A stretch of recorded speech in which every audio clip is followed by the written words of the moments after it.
আসসালামু আলাইকুম।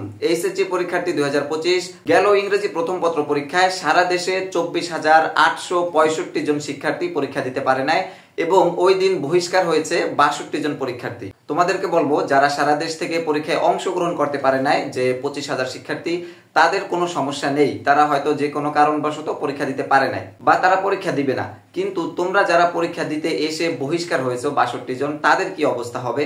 দেখো, একজন শিক্ষার্থীকে এই ইন্টারমিডিয়েটে আসতে প্রায় 12টা বছর অতিক্রম করতে হয়েছে। ইন্টারে আইসা তোমরা 2 বছর পড়াশোনা করছো, এরপরে এখানে পরীক্ষা দিবা। এক চান্সে তোমরা যেন পাস করতে পারো, অতিক্রম করে যাও ক্লাসগুলো। আর সেই এখানে এসে যদি তোমরা একটা গ্যাপ খাও, একটা বহিষ্কার হওয়া মানে তোমার লাইফ থেকে একটা বছর চলে যাওয়া, এডুকেশনাল লাইফে একটা কালো দাগ পড়ে যাওয়া। তো এটা কেন তোমরা করতেছো এটা বুঝতেছি না। তোমাদেরকে সর্বদা বলবো, এই অসৎ উপায় তোমাদের অবলম্বন করার প্রয়োজন নেই।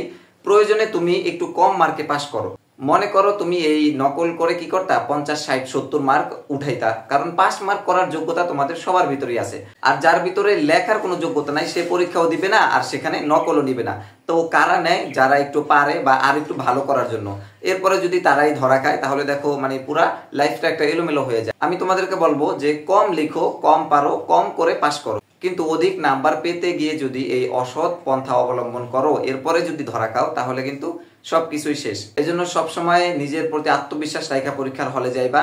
অন্য কোনো কিছুর উপরে যেন তোমার ভরসা না থাকে। আমি তোমাদের প্রত্যেকটা ভিডিওতে শুরু থেকেই বলি যে হলের গার্ড যত কড়াকড়ি হোক না কেন, 3 ফিট না 5 ফিট দূরত্বে বসাক, তাতে তোমাদের কিচ্ছু যায় আসে না। যে পরীক্ষার্থী লেখার জন্য পরীক্ষার হলে যায়, ওই পরীক্ষার্থীর জন্য যদি একজন শিক্ষক গার্ডে রাখে, যে একজন শিক্ষক একজন পরীক্ষার্থী, তবুও ওই শিক্ষার্থীর কোনো কিছু যায় আসবে না। তো প্রিয় পরীক্ষার্থী, ইংরেজি ফার্স্ট পার্ট এবং সেকেন্ড পার্ট পরীক্ষা দিয়ে দিয়েছো। অলরেডি 4টা পরীক্ষা তোমাদের শেষ।